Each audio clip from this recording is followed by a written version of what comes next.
Chegada, pois, à tarde daquele dia,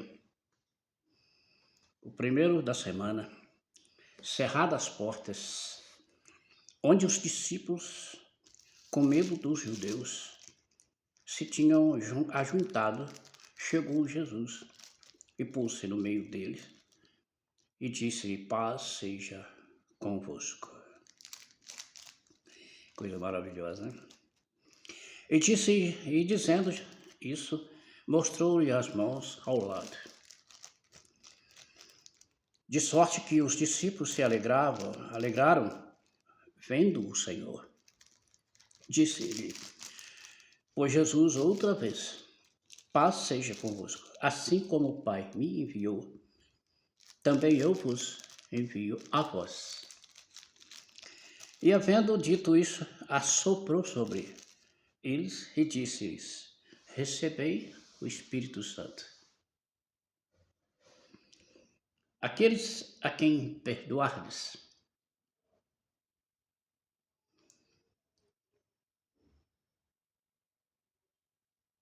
os pecados lhes são perdoados. E aqueles a quem os retiverdes, lhes são retidos. Ora Tomé, um dos 12, chamado Dídimo, não estava com eles naquele momento. Disseram-lhe, pois, os discípulos: vimos o Senhor, todo feliz, alegre. Mas ele disse-lhes: se eu não vir o sinal dos cravos em suas mãos, e não puser o dedo no lugar dos cravos, e não puser a minha mão no seu lado, de maneira nenhuma eu creio.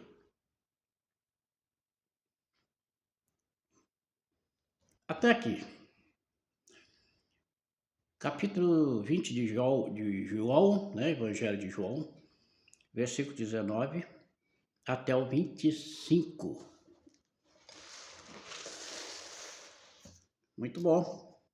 Um lindo capítulo, né? E ele continua até o versículo 31, que você pode conferir na sua escritura sagrada, na Bíblia, na palavra de Deus, né? E hoje nós vamos falar de um assunto que é sobre o Espírito Santo. Eu nunca quis falar sobre esse assunto, porque é um assunto assim, bastante delicado. Existem muitas denominações que defendem, né, a manifestação do Espírito Santo, né, o falar de línguas estranhas. Outras não acreditam nisso, né, não defendem esse falar de língua estranha, mas sim o verdadeiro idioma, né? E então existe aí umas controvérsias. Como todos imaginam e sabem, eu sou pentecostal. Assim, a denominação da qual eu sou membro, ela é pentecostal, apesar de ser uma igreja adventista. Ela é adventista da promessa e ela é pentecostal.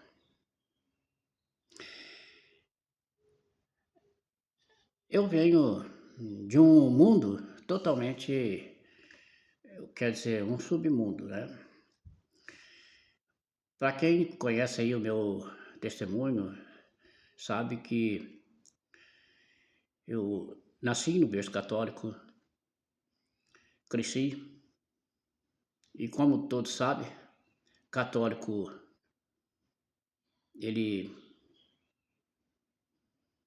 não é só católico, né? Ele é de tudo um pouco.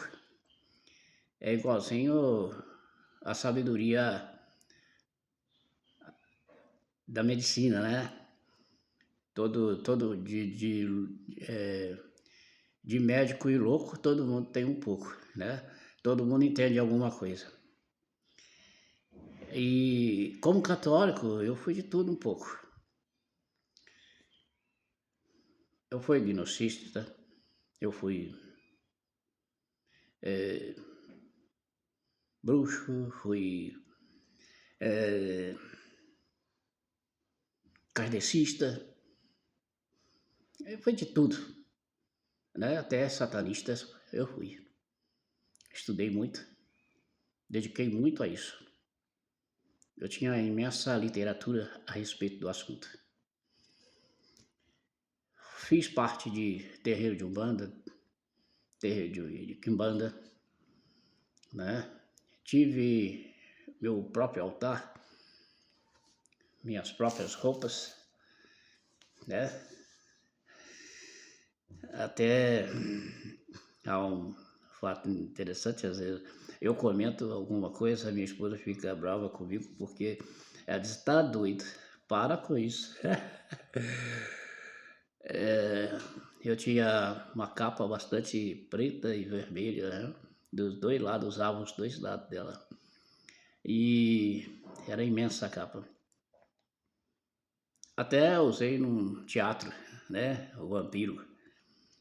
Mas depois também usei caixão, né? Deitava sobre o caixão.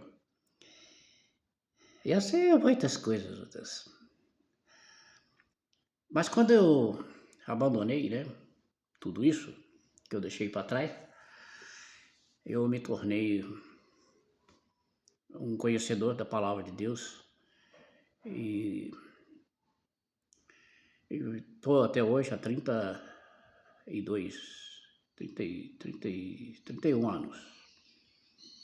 Nesses anos todos eu tenho dedicado a estudos e o que eu tenho mais observado, muitas vezes acontece na igreja, não só na igreja a qual eu pertenço, mas também há muitas igrejas e a gente vê aí pelas redes sociais hoje, né, as loucuras, né, da manifestação do Espírito Santo. Eu fico assim, observando e eu não tenho assim, nenhuma noção da realidade. Porque se as pessoas, se eu, eu tinha uma vontade assim que nessas manifestações do Espírito Santo, e ele se aproximasse de mim e falasse sobre mim. Mas eu acho que o Espírito Santo fugia de mim. Nesses anos todos, nesses tempos todos, as pessoas que tinham manifestação do Espírito Santo, eles não vinham até a mim, não. Eles iam sempre daquelas pessoas mais fracas, aquelas pessoas mais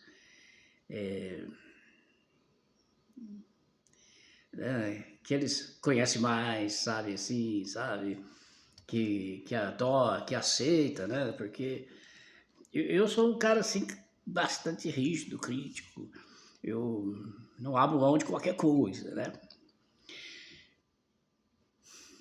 Mas, nesses anos todos estudando, pesquisando, participando de debates, de discussões sobre, né, ouvindo, né, às vezes, muito mais do que eu fale sobre esse assunto, eu quase não falo sobre esse assunto, eu apenas ouço mais. E eu não quero que você acredite no que eu vou dizer. Não quero que você também me critique porque eu estou dizendo. Eu quero que você ouça. Eu quero que você preste atenção e que você possa ter um consenso. Para minha experiência de um espiritista, um espiritismo, eu vejo isso como assim muito parecido, né, os pentecostais com o espiritismo. É como se você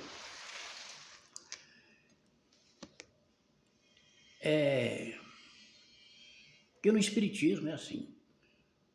Você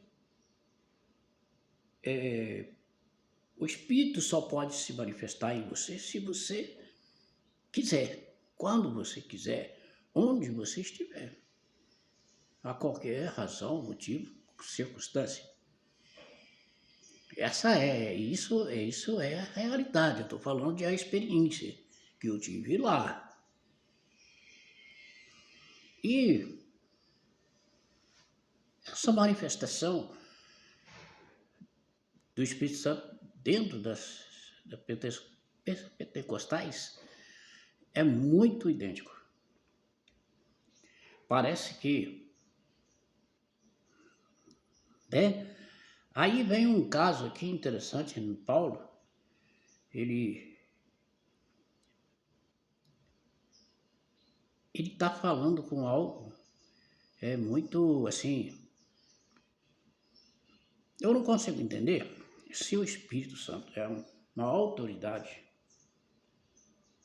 Como Paulo pode repreender o Espírito Santo, né?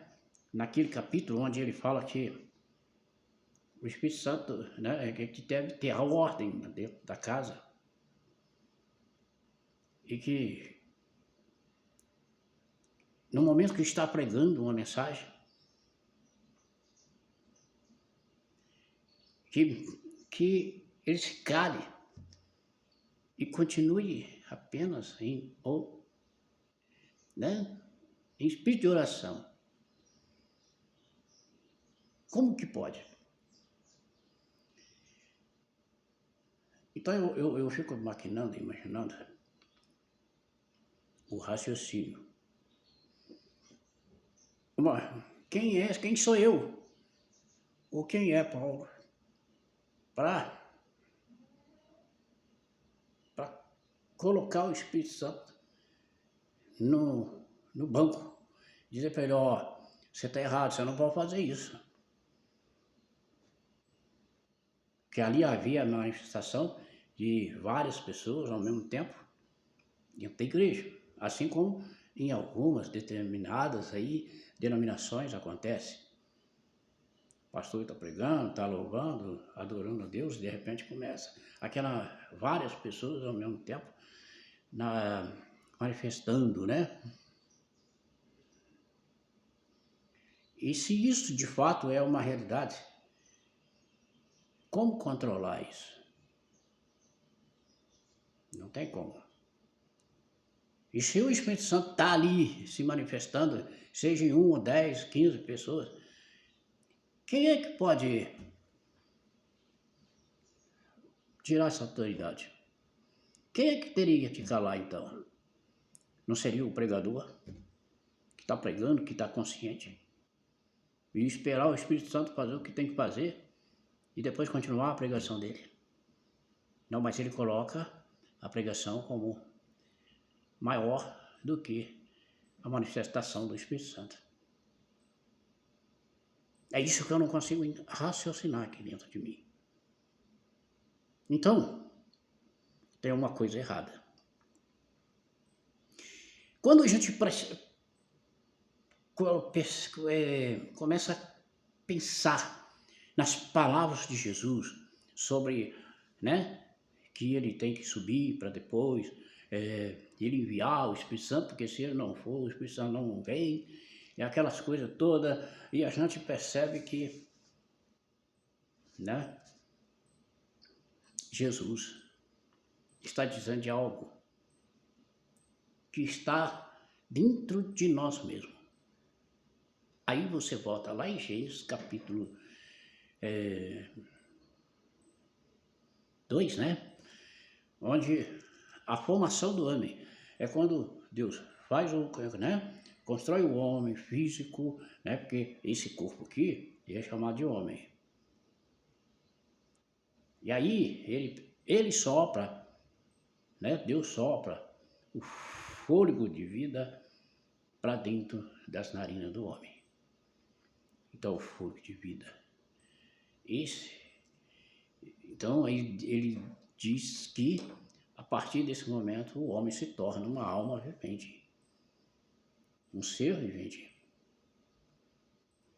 Então esse Espírito Santo já está dentro de nós, porque a palavra de Deus também diz que morrendo o homem, né, o corpo volta ao pó, que do pó foi formado, e o Espírito que foi soprado aqui dentro das narinas do homem volta para Deus.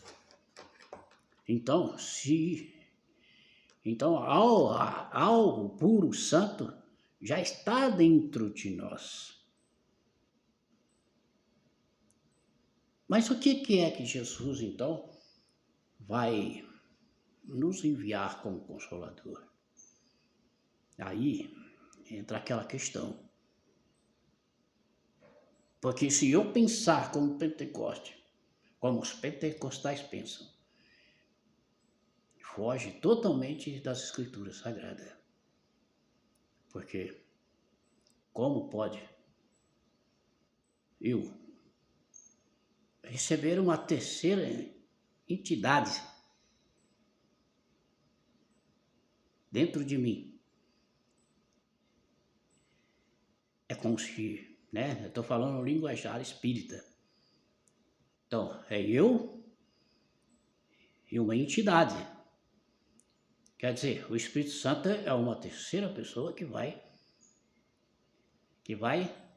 entrar dentro de mim e vai sair.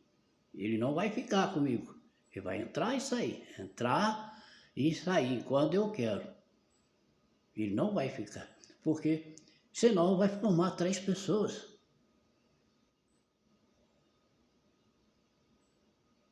Então o Espírito Santo já está dentro de nós. A partir do instante que eu nasci já com o Espírito Santo dentro de mim. Só que a minha jornada é que faz a diferença. Porque ainda que eu era um espírito, um macumbeiro, um feiticeiro, um satanista, um bruxo, o Espírito Santo estava dentro de mim. Só que ele não se manifesta como um santo puro e separado. Porque eu estou, né? O que é que aconteceu lá no Éden? Exatamente isso. Foi aí o Espírito puro, o Espírito Santo puro, ele foi incubado dentro de cada um de nós. De forma a deixar, como diz a música, a vida me levar. Então o que Jesus está fazendo aqui é despertar o Espírito Santo. Porque até então, ninguém tinha certeza de mais nada. É como se tivesse pego o Espírito Santo e prendido ele numa prisão. Falou, ó, você vai ficar aí. Você não vai se manifestar com essa pureza, essa santificação. Porque foi cometido uma falha, uma dúvida. Então, de repente, nesse momento, nesse instante, tudo mudou.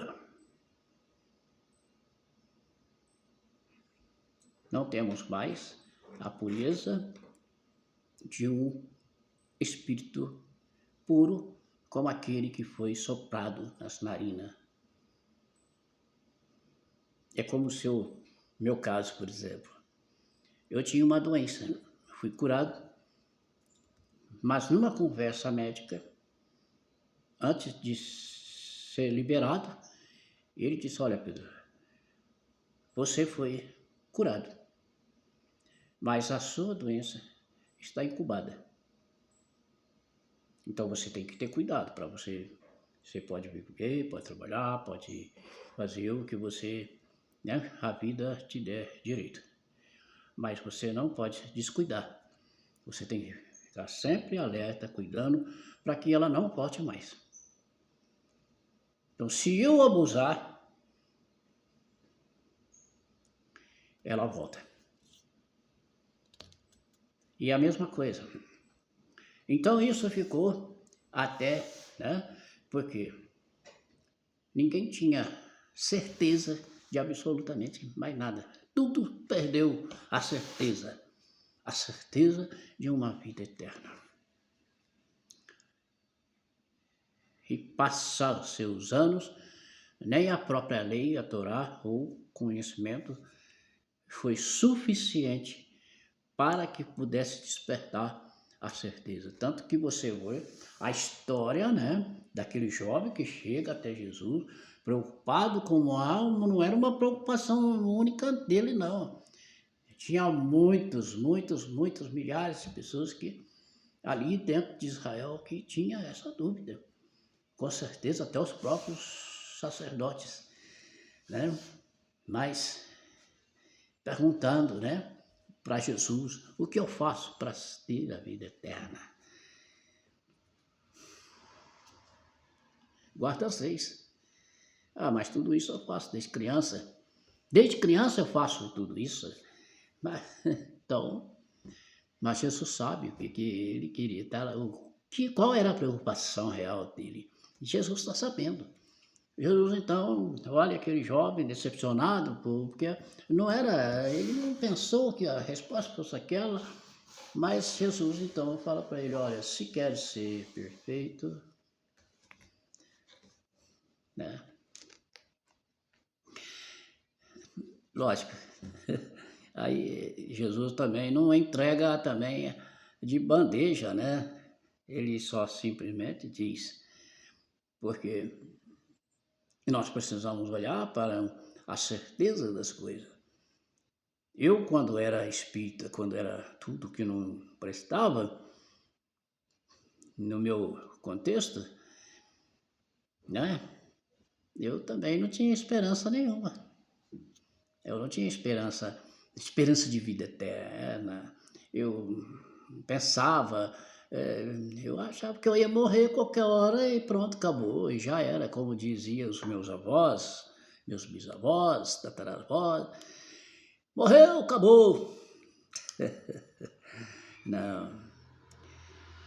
Então, aí, esse contexto, morreu, acabou, é para quem não conhece Jesus. É para quem não teve despertamento do Espírito Santo. Então, quando Jesus, aqui, nesse momento aqui, os discípulos reunidos ali, preocupados, com medo, né, do judeu, poderia acontecer, né, estava no alvoroço danado, Jesus vem e sopra neles o Espírito Santo. Olha só, Jesus repete a mesma coisa que foi feita lá em Gênesis, capítulo 2. O que Jesus fez? Despertou o Espírito Santo.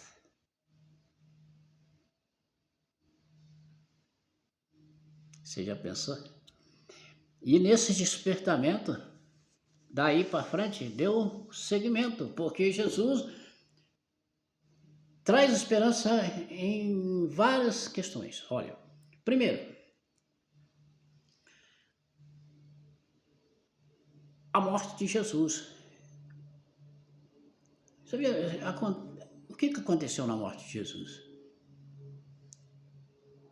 A esperança daquele povo morreu junto com Jesus. Poxa vida, né? Nós esperávamos tanto de Jesus e Jesus morreu. Acabou. É como se fosse um profeta normal, comum, que, né? Como Samuel que morreu, como Elias que morreu, como tantos, né? Moisés. Mas quando Jesus volta, ressuscita, então ele ressuscitou o quê? A esperança, porque ele se apresenta diante daqueles discípulos E a esperança voltou. A esperança de uma vida eterna. A esperança de um espírito vivo. Agora o espírito está vivo de novo.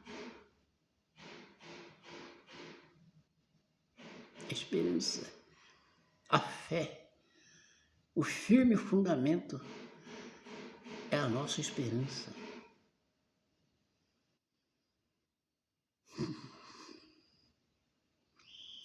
E a nossa esperança não parou aí. Ela se completa no momento, né, que Jesus começa a subir, ascender aos céus.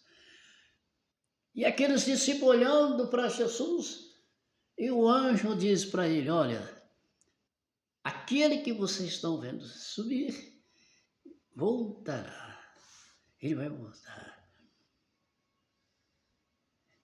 Então, qual é o espírito agora de alegria, de certeza absoluta, daquela vida que era só de morte, que não tem morte mais, acabou. A morte foi vencida porque nós agora podemos tudo, porque nós cremos em Jesus, porque esse Jesus cumpriu o papel dos sacerdotes, que não podiam cumprir porque eram pecadores, tinham seu espírito adormecido dentro deles,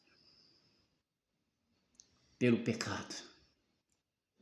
Agora, nós somos um pecador, mas um pecador cheio de esperança, um pecador vivo, que tem um Espírito Santo vivo dentro de nós.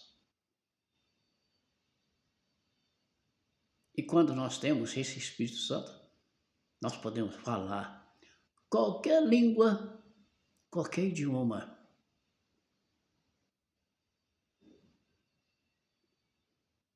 Qualquer idioma.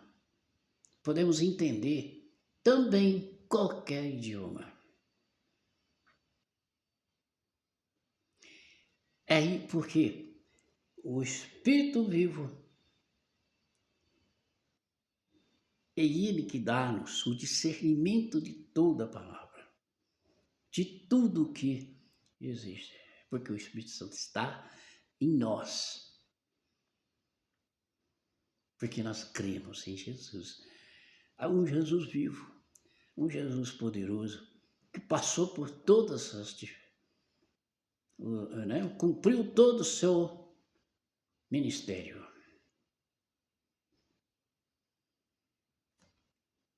Portanto, irmão,